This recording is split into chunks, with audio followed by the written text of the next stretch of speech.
Sir काल दिनांक 29 मार्च रोजी वाल्हेकरवाडी या परिसरामध्ये अनधिकृत बांधकाम सुरू असताना त्या ठिकाणी दोन इस्माचा त्या ठिकाणी वाद झाला आणि त्या अनधिकृत बांधकामावरून त्या इस्माला फेकून देण्यात आलं. त्या ठिकाणी त्याचा दुर्दैवी मृत्यू झालेला आहे. सर काय सांगाल सर?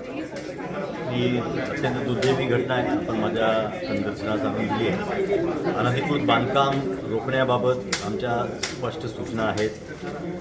बीट निरीक्षक असतील किंवा खालीचे जे अधिकारी आहेत, वॉर्ड ऑफिसर आहेत, सगळ्यांना सूचना आहे. अनधिकृत बांधकाम कुठेही होऊ द्यायचं नाही अशा सूचना आम्ही दिलेल्या आहेत. जर अशी कुठे घटना ही आपण सांगता ती घडली असेल तर त्याचा निश्चितपणे चौकशी करून त्याची पुढे काय त्याच्यामध्ये पोलीस केस झाली की नाही वगैरे त्या सर्व बाबतींची आम्ही तपासणी केली. सर या संदर्भामध्ये अशा अधिकाऱ्यांच्या संदर्भात काय सांगा सर? ऑफिसमध्ये एखाद्याला फक्त नोटीस द्यायचं काम दिलं असेल तर त्याचं काम फक्त नोटीस द्यायचंच आहे. बीट निरीक्षक आहेत सर ते. पण नोटीस देऊन मगच ती नोटीसची मुदत संपल्यानंतर मग अनधिकृत बांधकाम तोडायची कारवाई करतात. तर फक्त नोटीस देणं हे काय बीट निरीक्षकाचं काम नाही.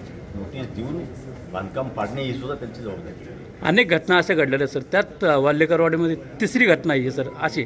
आधी अनधिकृत बांधकामाला हे अभय देण्याचं काम हे महानगरपालिकेचा अतिक्रमण विभागाचे अधिकारी करतात. यांच्या संदर्भात आपण काही ठोक उचलणार आहेत का? मी आपण बघितलं असेल, मी चार्ज घेतल्या सगळ्यांना सांगितलं होतं की याच्यापूर्वी जे अनधिकृत बांधकाम झालं असेल किंवा अतिक्रमण झालं असेल ते तर पाडणारच आम्ही. परंतु याच्या पुढे आता जर कुठे नवीन अनधिकृत बांधकाम सुरू झालं एखाद्या बीट निरीक्षकाच्या वॉर्ड ऑफिसरच्या एरियामध्ये किंवा अतिक्रमण कुठे नव्याने सुरू झालं तर त्याची जबाबदारी त्या अधिकाऱ्यांवरती देखील आम्ही निश्चित करू. आता सध्या भोसरी चक्रपाणी या भागामध्ये सुद्धा अतिक्रमण म्हणजे अनधिकृत बांधकामाला खूप गती मिळालेली. त्या ठिकाणी खूप बांधकाम होतं त्या ठिकाणी अतिक्रमणासाठी. त्याचं काय?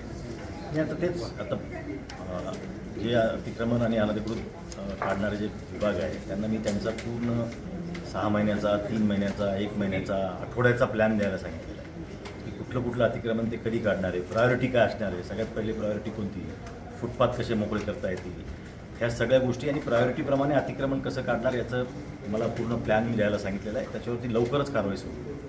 Thank you sir.